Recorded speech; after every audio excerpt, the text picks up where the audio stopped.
সুপ্রিয় দর্শক সবাইকে শুভেচ্ছা জানিয়ে শুরু করছি আপনাদের প্রিয় অনুষ্ঠান কৃষি কথা কৃষকের গল্প। এই মুহূর্তে যে যেখান থেকে আমার এই অনুষ্ঠান দেখছেন সবাইকে শুভেচ্ছা জানাই আজকের প্রতিবেদনে। প্রিয় দর্শক, আজ আমি নিয়ে আসছি গাজনার বিল, সেটা পাবনা জেলার সুজানগর জেলা উপজেলার মধ্যে অবস্থিত। এখানে যুবক উনি হাঁস পালন করে থাকেন, হাঁস পালন করে ব্যাপক সফলতা অর্জন করেছেন এবং সফল হয়েছেন। আমি সেই সফলতার গল্প শুনবো সেই ভাইয়ের কাছ থেকে। উনি হাঁস পালন করেন এবং এই বিষয়ে বিভিন্ন তথ্য তার কাছ থেকে আমি নেব। বিশেষ করে একটা কথা বলতে চাই, আমার চ্যানেলের ভিডিও যারা দেখেন, কন্টিনিউ যারা দেখে থাকেন, তাদেরকে উদ্দেশ্য করে একটা কথা বলবো। যারা কমেন্টে করে নাম্বার দিয়ে বিভিন্ন বাচ্চা বিক্রি করে থাকেন, আপনারা তাদের থেকে দূরে থাকবেন। তাদের কাছ থেকে বাচ্চা নেওয়ার পরে যদি আপনারা প্রতারিত হন, সেক্ষেত্রে কৃষি কথা ইউটিউব চ্যানেল দায়ী না। ধন্যবাদ। শুরু করি আজকের প্রতিবেদন।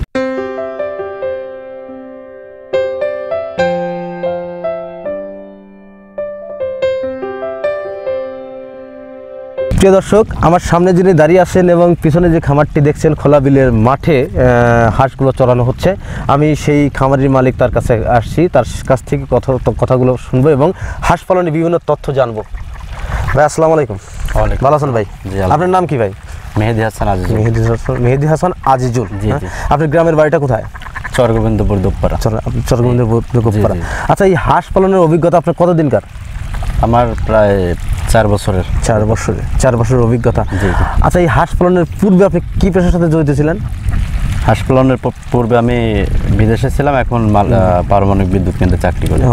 ওই চাকরি করার পাশাপাশি আপনি হাঁস পালন করেন আর কি? আপনি চাকরি করার পাশাপাশি কি হাঁস পালন করা সম্ভব? সম্ভব, কারণ লোক আছে আমার, মানে হাইলি রাখা আছে।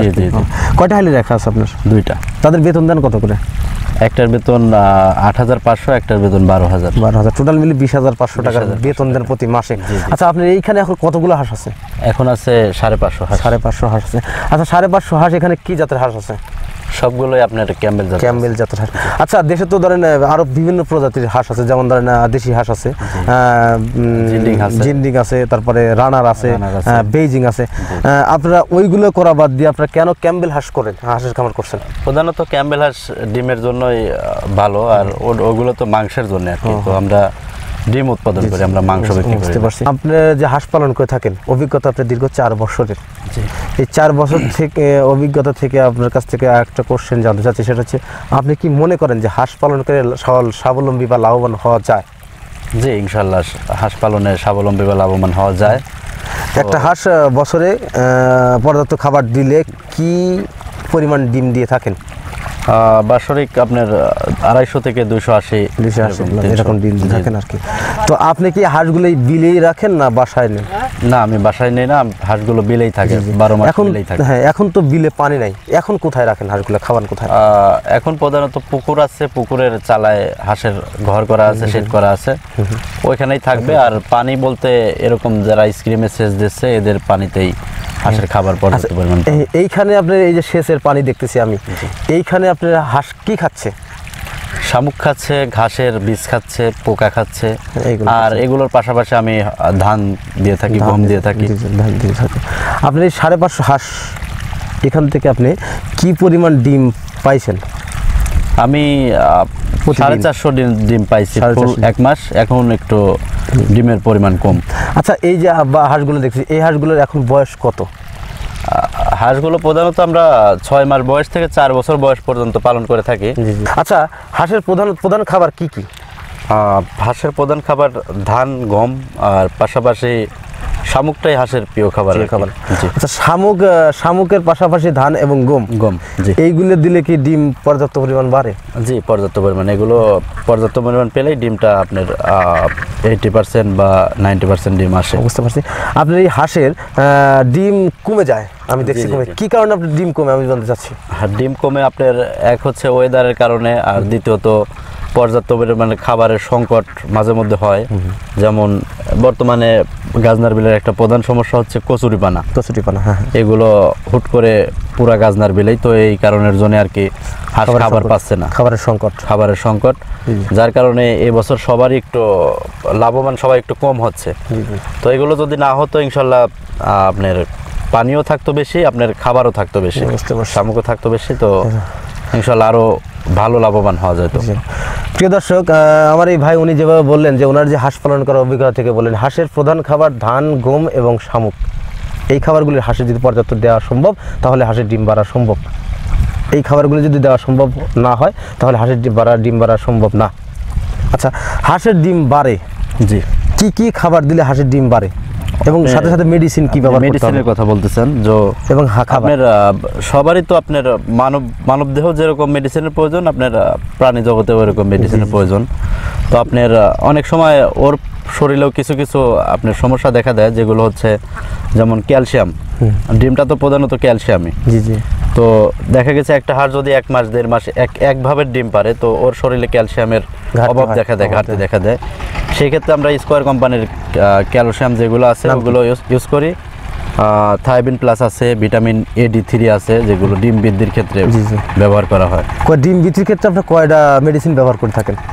আমি প্রধানত আপনার একটা ইউজ করি, যেটা হচ্ছে ভিটামিন A-D3।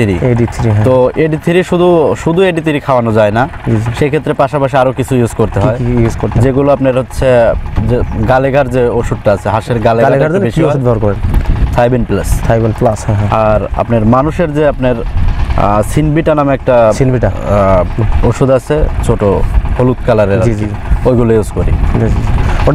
ওটা খাওয়ানোর পদ্ধতি কি, আপনি কিভাবে খাওয়ায় থাকেন ওটা? আমি ওগুলো হচ্ছে রাতে আপনার পানি আর ধানের সাথে মিশিয়ে দিই। ধান কি ভিজা খাওয়ান না শুকনা খাওয়ান? ধান শুকনা খাওয়াতাম আগে, তো এখন ভিজাই দিচ্ছে আর কি। ভিজা কিভাবে খাওয়ান আপনি? পাত্র আছে, পাত্রের মধ্যে ধান দিয়ে আর কি ওষুধ। হাঁসের দেওয়ার আগে কতক্ষণ আগে আপনি ধানগুলো ভিজায় রাখেন? না, সঙ্গে আমি দেরি মানে পানি দাও এমনিতেই দিয়ে দিই। প্রিয় দর্শক, আমার এই ভাই যে হাঁস পালন করে থাকেন, হাঁস পালন করে বিভিন্ন খাবারের পদ্ধতি বললেন, এই খাবারগুলো দিলে হাঁসের ডিম বাড়া সম্ভব। যেসব কারণে হাঁসের ডিম কমে যায়, সেই মেডিসিন এবং সেই খাবারগুলো হাঁসের পর্যাপ্ত দিলে হাঁসের ডিম পাওয়া সম্ভব। আচ্ছা, আমি আর একটা কোশ্চেন যাচ্ছি, হাঁস আপনি আবদ্ধ অবস্থায় পালেন না, এটা হচ্ছে খোলা অবস্থায় পালেন। আপনি ভ্রাম্যমাণ একটা খামার। জি। কোনো ব্যক্তি যদি নতুন খামার করে এবং সেটা আবদ্ধ অবস্থায় পালন করতে চায়, সেক্ষেত্রে কি সে লাভবান হতে পারবে? আমার 4 বছরের এক্সপিরিয়েন্স, আমার মনে হয় হাঁস আপনার খোলা থাকতেই পছন্দ করে। সেক্ষেত্রে কেউ যদি আবদ্ধ অবস্থায় পালন করতে চায় তো লাভবান হবে, তবে পর্যাপ্ত পরিমাণে না। হ্যাঁ, বুঝতে পারছি, মানে আপনার মতো না। আপনি যখন খোলা বলে পালন করেন, আবদ্ধ তা হবে না, কারণ খরচের পরিমাণ বেড়ে যাবে, আবার খাবারের পরিমাণ বেশি লাগবে, হাঁস ডিমের পরিমাণ কম দেবে। জি, বুঝতে পারছি। প্রিয় দর্শক, আমার এই ভাই যেভাবে বললেন সেটা হচ্ছে হাঁস পালন করার টেকনিকও থাকতে হবে। তাছাড়া আবদ্ধ অবস্থায় পালন করতে গেলে হ্যাঁ লাভবান হতে পারবে, তবে যে ব্যক্তি খোলা অবস্থায় হাঁস পালন করে তার মতো না। খোলা অবস্থায় হাঁস পালন করতে গেলে সেখানে বিভিন্ন খাবার এক্সট্রা পাচ্ছে, যেমন বিলের মধ্যে পাচ্ছে। এই জন্যে ওনার তুলনায় আর খোলা বিলে উনি যে হাঁস পালন করেন এবং আবদ্ধ অবস্থায় যে ব্যক্তি পালন করেন, দুজনের সমপরিমাণ হবে না, এটা শিওর।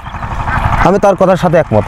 হাঁস পালন করে আপনি লাভবান হয়েছেন বা হতে পারছেন ইনশাআল্লাহ। আচ্ছা, এই হাঁস পালন করার পূর্বে আপনার সাংসারিক পরিবেশের কি অবস্থা ছিল আমাকে বলবেন? সাংসারিক অবস্থা ছিল আলহামদুলিল্লাহ ভালোই ছিল, তো যতটা ছিল এখন ইনশাআল্লাহ তার চেয়ে ভালো আছে আর কি। সবই মানে এটার ফল আর কি। জি, ইনশাআল্লাহ।